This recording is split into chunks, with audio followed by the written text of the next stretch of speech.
one more of the miracles was, oh yes, this was a bigger one. This was a bigger one. And, okay, so there was, I don't know in the time span. I don't know what the time period was, however long after these bites. It was all kind of mixed together. There was a period of time I started getting really bad headaches. And they were centered right here. Okay, just pounding. Boom, boom. And they hurt quite a bit and they were very distracting. At first I brushed it off, I'll take some medicine, whatever. And they got to a point where they were strong enough that it was really bothering me throughout the day, okay? So they were affecting my day. And sorry, I used the camera to touch them. Is that funny? Anyway, so these headaches came and they got to a point where they were consistent. They never went away. It was always a dull ache. And I resisted going to the doctor because I didn't want to go to the doctor. But it got to a point, I'm like, KJ, something's wrong. I knew something was wrong. I felt it inside. And deep down, I had a slight fear that there was some sort of a brain tumor. I was like, I bet this better not be a brain tumor or something really yucky, okay? So I didn't even think about body code. I didn't even think about it, because we're so used to just kind of jumping into the medical system and what they say. Well, which is the norm here in America. That's the norm. But anyway, so I went to a doctor and I told her, also there was another, let me tell you this. Okay, so my headaches stayed constant. They stopped going away. There was a constant dull ache and sometimes they were stronger and less, but always there. They were just these consistent dull ache and I couldn't stand it. I'm like, something is wrong, Jay. This isn't normal. You shouldn't have a headache this long. I mean, I'd be going for a month, 2 months straight, something like that. Anyway, so also there was a thumping in my head. So I noticed when I moved fast, it felt like there was kind of a marble inside of my head and I would go like this, boom, and it was thumping at something in this area, like deep in. I don't know how to explain it. I could just feel a thumping, okay? When I would go like this, boom, there was some sort of a weird thump. In my mind, it really felt like a marble. Like there was some sort of a marble. Somebody stuck a marble 2 inches down from this point and it was hitting whatever tissues, whatever. That's what it felt like to me. And that was also there.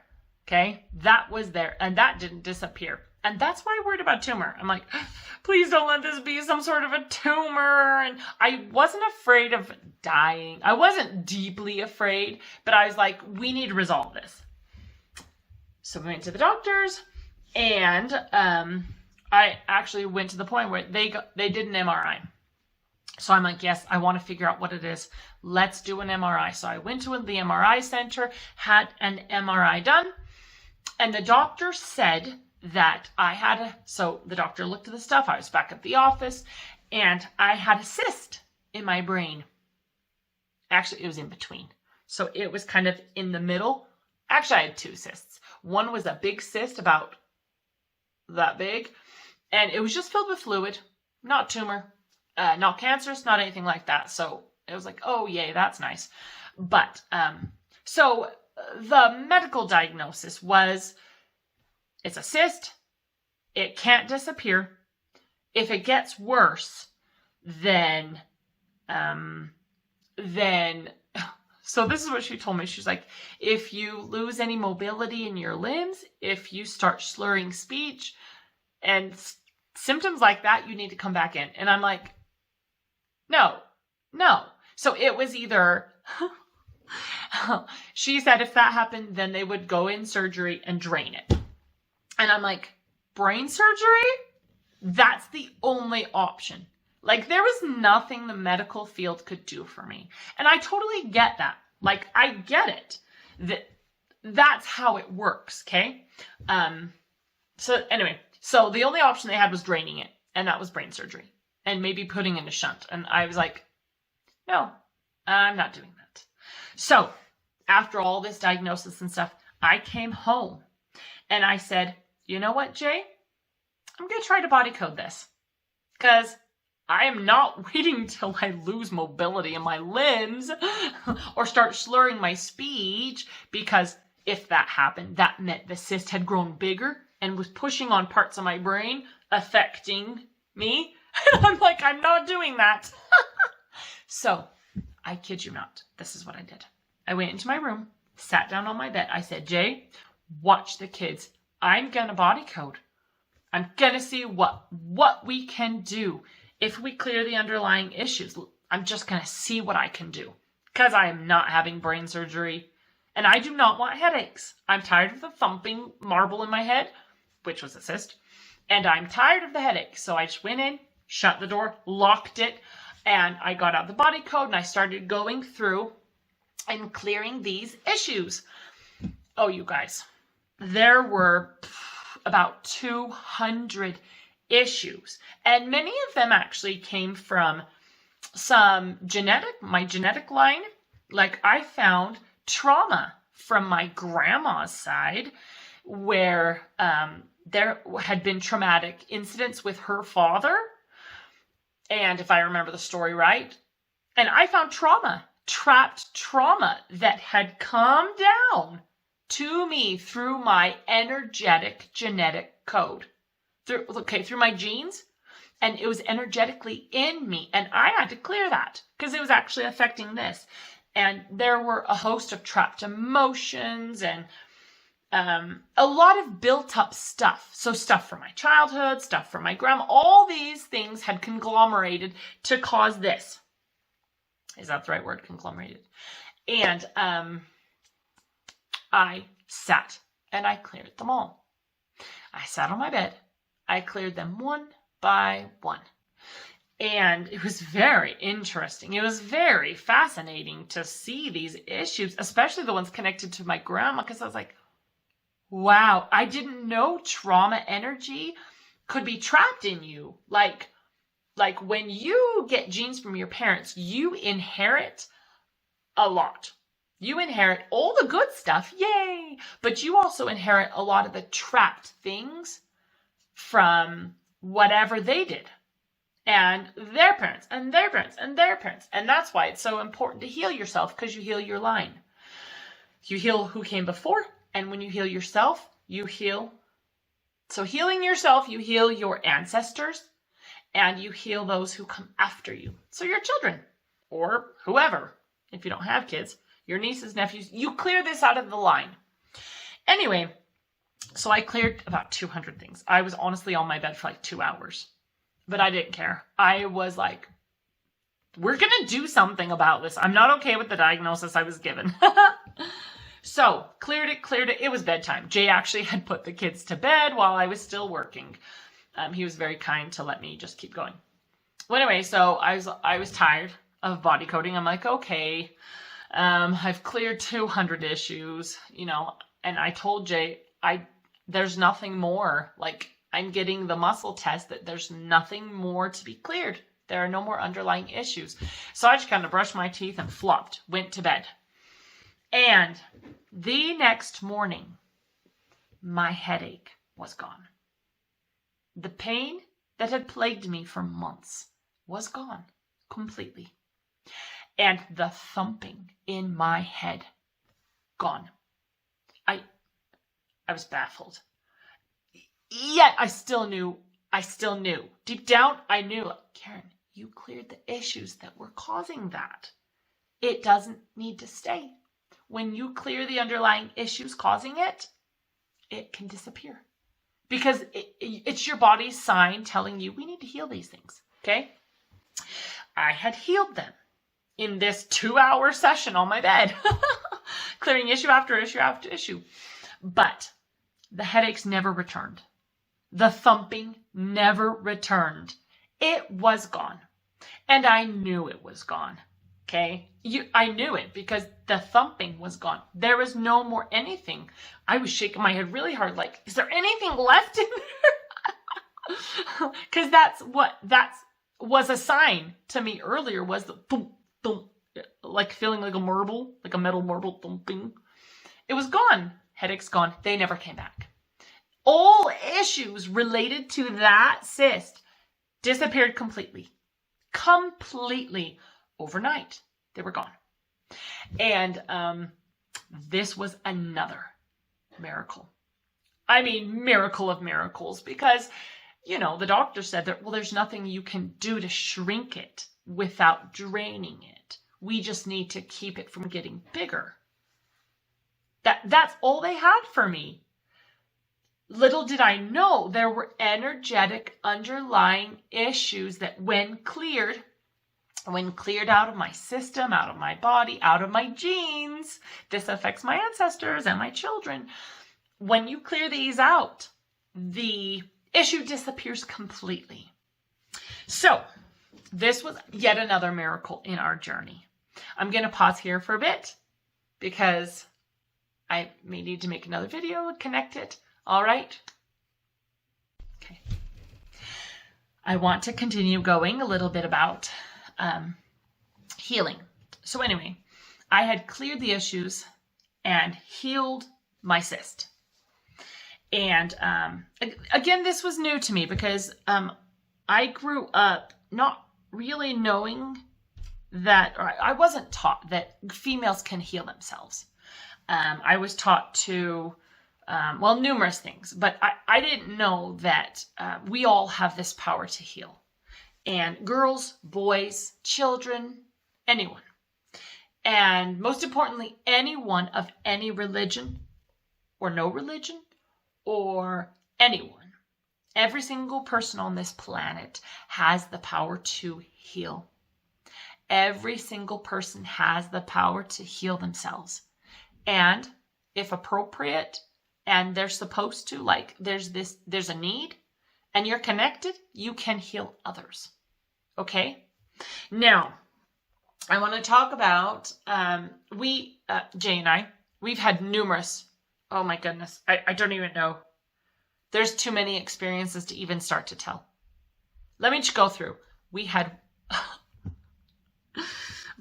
two of our children, we had one child break an arm really badly.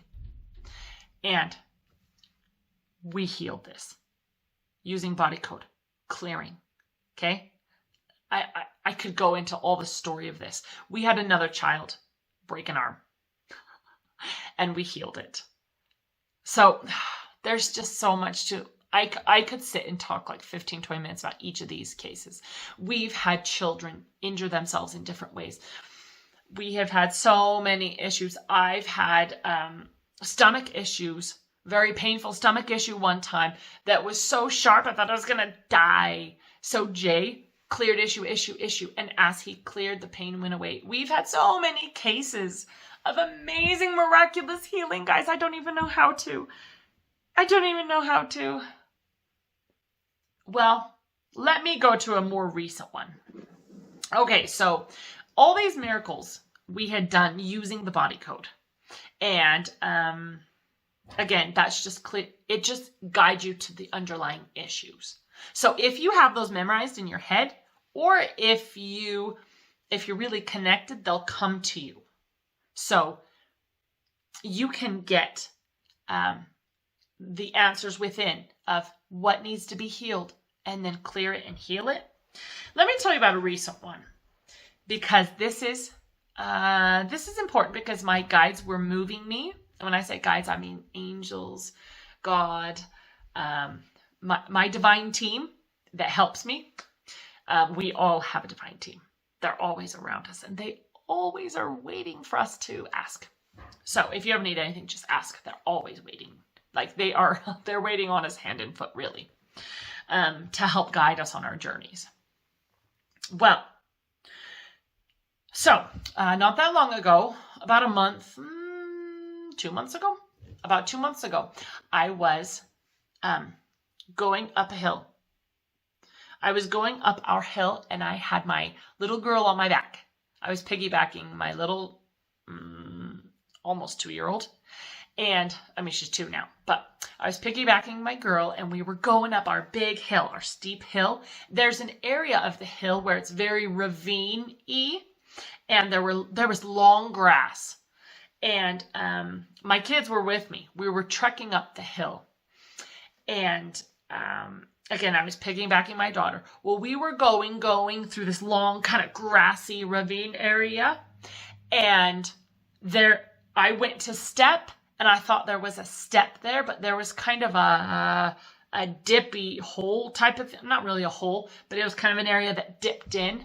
So when I went to step, my foot went, it didn't break, but it rolled really badly. Now, at the moment, it hurt so bad, like there was nothing I could do. I went down, and as best as I could, I flopped Beth onto the ground, like as best as I could with the pain as I went down. And so Beth did not get injured, luckily, but she did kind of flop on the grass and start crying. But some of my other kids were with me, and so they were able to help Beth, but my foot was on fire, in pain. Now, let me tell you this. I have rolled my ankle before. It's actually the same ankle. I've rolled it handfuls of times. I probably need to strengthen it with exercises and different things. I've got some sort of a weakness in that ankle. And in the past, when I've rolled my ankle this badly, like I did on the hill, I was out for like 2 weeks. And it was really hard. It got to the point where I actually got a boot. I had Jay go and pick up a boot so I could move around, because laying on the couch for 2 weeks is extremely difficult. And it's not fun. When you've got kids, there's stuff you need to do. You got to get up and go places and do things. Well, anyway, so I knew this was the same foot I had rolled before. And this has happened before. And it knocked me out.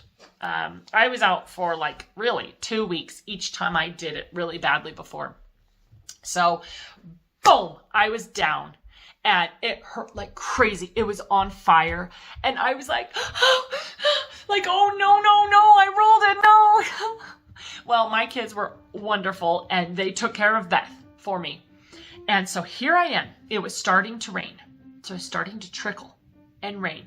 Here I am on the hill holding my foot. And my first thoughts were, oh no, Jay's going to have to try to carry me down the hill. Like, kind of, oops, trough reminder. So that was my first thought was, oh no, Jay's going to have to carry me. How am I going to get down? And my second thought was, he can't carry me. How am I going to hobble down? This is going to affect a lot of stuff. And so, these are my first thoughts like, no. Well, guess what?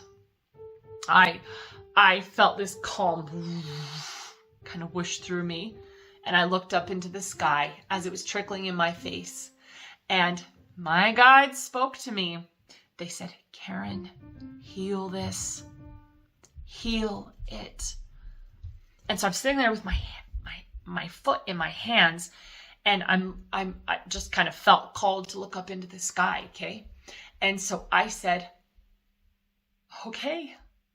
I said, you want me to heal this?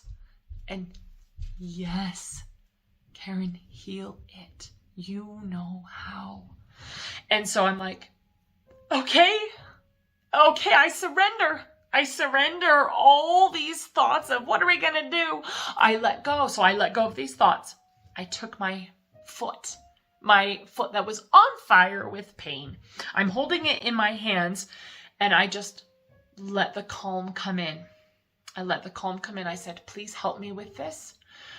I know how to heal. I can do this. So I grabbed my foot, and I've learned to really connect and hear my inner guidance. Hear my outer guidance through me and in me, okay? So I was hearing the things to do. So inside, it was calm the inflammation. So I held my foot and said, I calm all inflammation. And I just kept following the promptings because I knew what to do. They were just guiding me along. I said, I calm all inflammation. I realign the muscles, ligaments, tendons. I realign all tissues, the fascia, the bone. I clear all trauma energy. I clear all trapped emotions lodged in this foot. I heal this foot. And I said multiple times, because I knew what was going on. And I said, I calm and clear all inflammation energy. And I clear and release all the pain. So I sat here, and this took maybe 3 to 5 minutes of me sitting up at the top of the hill as it's starting to trickle on me, but knowing I was filled with this calm knowing, and they knew they were guiding me along. This was supposed to happen. This was a part of my learning. I mean, it wasn't supposed to happen like you have to hurt your foot. It was, this is the opportunity for you to grow more, Karen. And so I'm open to being open. They're guiding me along. So I sat with my hand, and I said all the things I just said to you. And then at the end, I finished with something like, my foot. It was something like, I heal my foot and ankle and leg completely. And so I pulled my hands off, and the pain was gone. I looked down my phone, I'm like, wow. So me being, of course, we have this little doubter, like, did I really just do that? Did I really just heal my foot? Like, you're like, no way. So I put my foot, I set it on the ground, and I tentatively kind of wiggled my leg a little bit. I didn't stand up yet. There was no pain. The pain was gone. And I'm like, thank you. Because they're guiding me in all these amazing miracles, guys. And so I tentatively and slowly, because I've rolled this ankle, I know how badly it hurts. And so I tentatively stood up. And I just kind of stood there without trying to move. No pain. And I'm like, okay, here's the real test. See if I can walk. To see if I can actually walk. And I'm on a hill. So I tentatively took a step. My foot was working. It wasn't giving. You know how when you have pain, your foot kind of gives? Or when you have pain, like, you don't push through the pain. You like that. My ankle wasn't giving. There was no pain. And I began, because I now had the confidence. I'm like, oh my goodness, we can do this. Like, I knew you could do this, but I hadn't done it this way. This, I would call it the laying on of hands. You can lay your hands. Okay, these are heart chakras. Okay, you've got heart chakras in your palm. This is what Christ came and taught us. Okay, and that's where they stuck the nails in Jesus. You want to know why they stuck nails? You've got chakras here. You've got chakras. You can imagine all the horrible stuff with that. But, where am I? I was walking down the hill, like downhill. Okay. You use a lot of muscles to walk downhill. Here I was walking, going slowly. I'm like, I'm not rolling it again, but no pain. And I actually flexed my foot and lifted myself to work muscles in that foot. Like, you flex your calves and go up a bit. I was like, it's working just fine. Like, no pain. Okay, so I knew then and there it was healed. And I knew they were guiding me to learn how to heal. And since then, we've had, this is so long. Well, maybe we'll pause for a bit. There's so much video after video after video. Okay, we'll pause for a bit.